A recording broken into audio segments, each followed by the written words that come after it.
Klitschko est venu lui dire bravo, bravo pour l'arrêt parce qu'il n'était pas évident, il n'en avait pas eu beaucoup. Et bien sûr, Daniel, vous me tendez la perche, mais c'est vrai que, j'en parlais juste avant que vous parliez à Rudy Garcia, c'est vrai que l'arrêt de Steph Ruffier à la dernière seconde quasiment de la prolongation a pu changer beaucoup de choses dans sa tête parce que c'est pas qu'il doutait de lui ce soir, mais il a une grand chose à faire. Il n'était pas vraiment encore rentré dans un moment décisif. Et là, il l'a fait. Et le coq stéphanois qui acclame Stéphane Ruffier avant l'entame de cette séance de tir au but. C'est Turpin qui est en train de demander évidemment au gardien de ne pas bouger sur leur ligne avant le tir. C'est le discours habituel. Le gardien a le droit de se déplacer latéralement sur sa ligne autant qu'il veut. Mais évidemment, pas d'arrière en avant. Et c'est les Stéphanois qui feront éventuellement la course en tête. C'est mieux ou pas? Moi personnellement je préférais que comme on l'équipe faisait la course en tête, oui. C'est un peu comme au tennis, hein, quand vous savez en premier. Ça peut mettre la pression Ça met évidemment la sur pression, l'adversaire. exactement. Et le premier duel de cette séance de tir au but, ça sera Renaud Coad face à Steve Elana.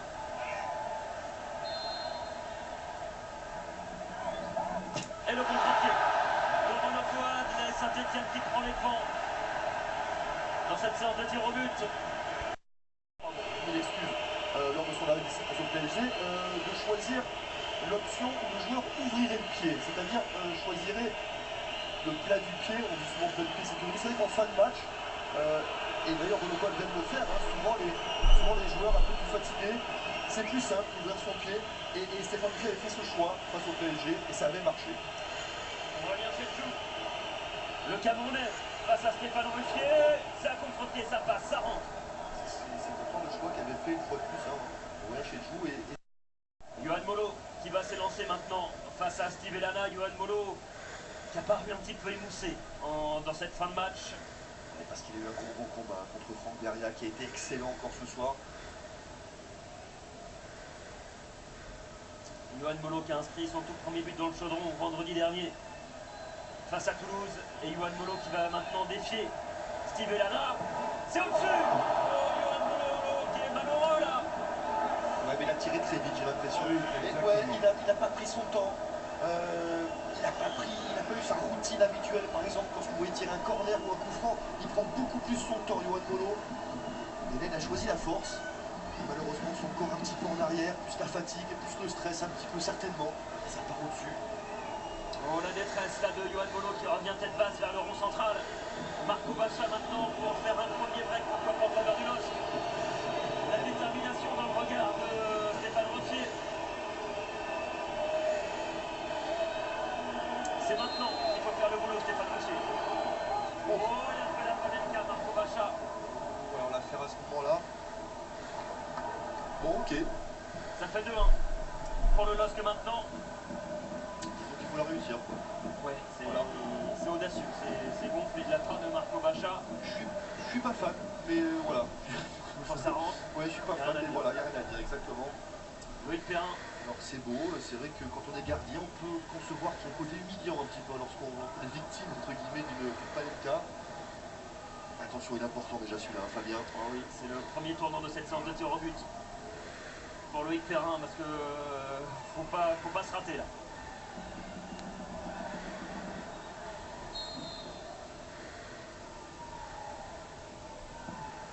C'est au fond. Ah, vous avez vu le coup de plat du pied hein, quand même dans cette série. De partout, Saint-Etienne qui revient au niveau du LOSC. Gianni Bruno le Belge. Maintenant. Et regardez Yohan Molo qui est bouleversé là, qui est vraiment pas au mieux. Après son raté. Ouais, ils sont ratés, c'est vrai que vous avez raison Daniel, on l'a vu de suite, hein, il a un petit peu accéléré sa routine, il s'est précipité un petit peu, il n'a pas pris son temps. C'est aussi ça ce qu'on appelle l'expérience. Gianni Bruno face à Stéphane Ruffier.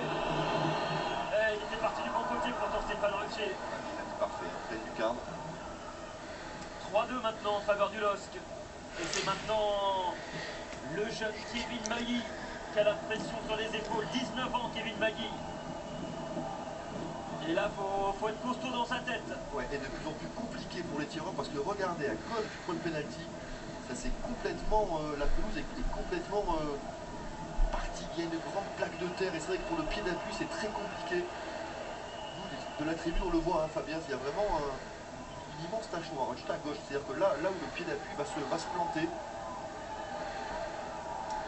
Kevin Mailly face à Steve Elana. C'est incroyable à faire. À part Gianni Bruno, hein, tout le monde a pris l'option d'assurer le coup en ouvrant. Les gants de Steve Elana.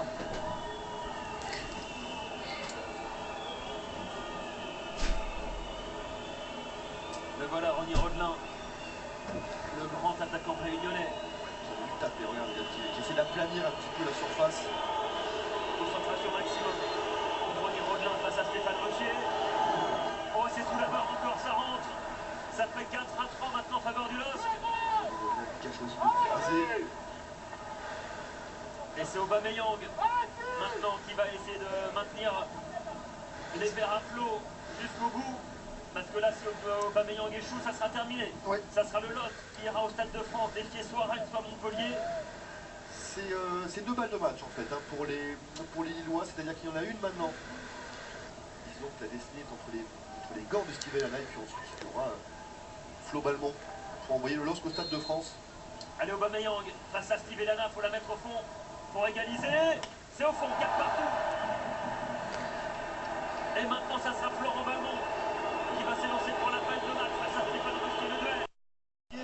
Ça serait la première fois depuis très longtemps qu'on n'aurait pas vu un seul arrêt de gardien lors d'une séance de tir au but, puisque malheureusement Bruno l'a envoyé un petit peu dans les nuages, donc Steve Elana il ne fait pas pour grand chose pour le coup. C'est le moment ou jamais là pour Stéphane Rocher de se montrer décisif, de briller dans cette séance de tir au but. Oh, c'est le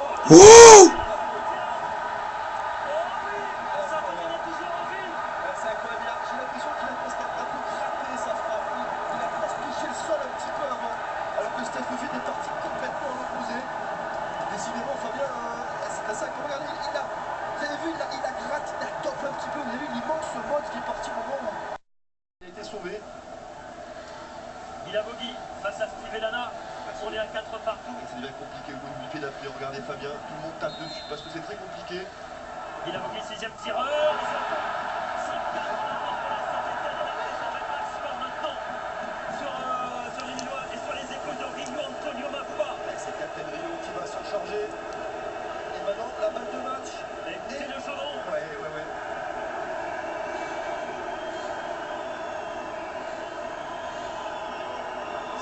Du coup qui va arrêter encore ce soir et cette saison il en a toujours arrêté au moins un, Stéphane Ruffier, toujours pour qualifier les Verts. Rio Mafua, le capitaine du LOSC face à Stéphane Ruffier. Et ça s'inverse psychologiquement, ça devient très compliqué maintenant. La prière de Yoann Molo, Mafua face à Ruffier. Oh, c'est au fond, ça fait 5 partout. Mais qu'est-ce qu'il est bien tiré sous pression.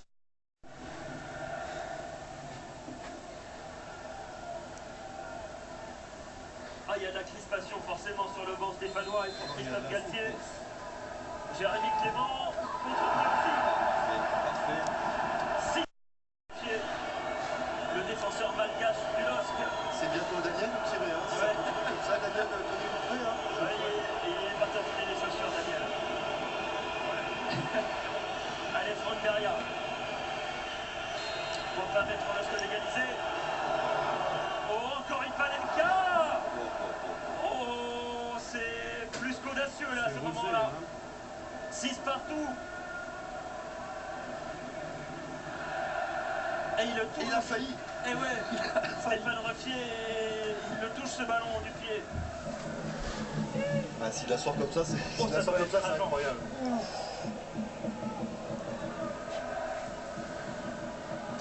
François Clair.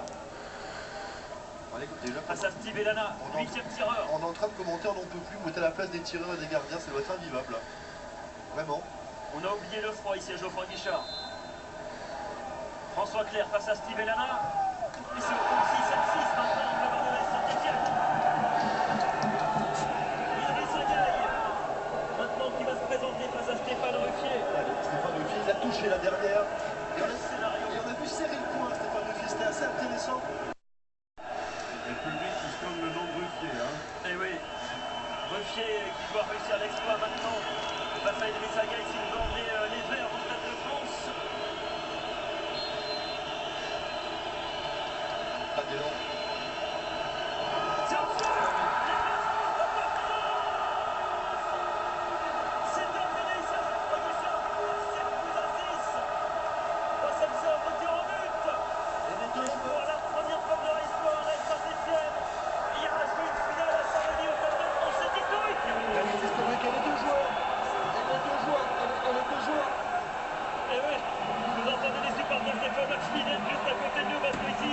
Et les deux joueurs qui n'ont pas pris l'élan ont tiré au-dessus assez largement. Un choix curieux. Et regardez, c'est tout le public stéphanois qui rentre sur la pelouse de Geoffroy Guichard. Ça fait tellement de temps qu'ils attendaient ça. On a du mal à soutenir tout le monde. Fabien, Oui, je suis Daniel. à côté, je vais en profiter, je suis à côté d'un homme qui a vécu ça. Votre cœur failli s'arrêter. Dominique Rocheteau, il est en larmes. Dominique, c'est extraordinaire ce qui vient de se passer maintenant. C'est génial pour le club et puis pour les supporters. Tant que supporters qui attendaient ça depuis très longtemps. C'est magnifique. Et regardez le terrain qui est envahi. Il y a un choix immense. C'est Wow. là qu'on se rend compte que le peuple vert attendait ça depuis tellement longtemps. D'aller au Stade de France, vivre une finale. Alors voilà, c'est un déportement de joie ce soir d'ivresse. À Geoffroy Guichard, les joueurs ont du mal à rejoindre le tunnel des vestiaires. Et la joie de Stéphane Ruffier, la délivrance de tout le COP stéphanois. Vous vous rendez compte, la dernière finale de la Saint-Etienne, c'était en 1982. C'était il y a plus de 30 ans, Géraud. Ouais, des images évidemment extraordinaires, mais vous m'empêcherez pas d'avoir une pensée pour Florent Balmont, encore plus que pour le dernier tireur lillois, parce que on sait ce que c'est de rater une balle de match comme ça.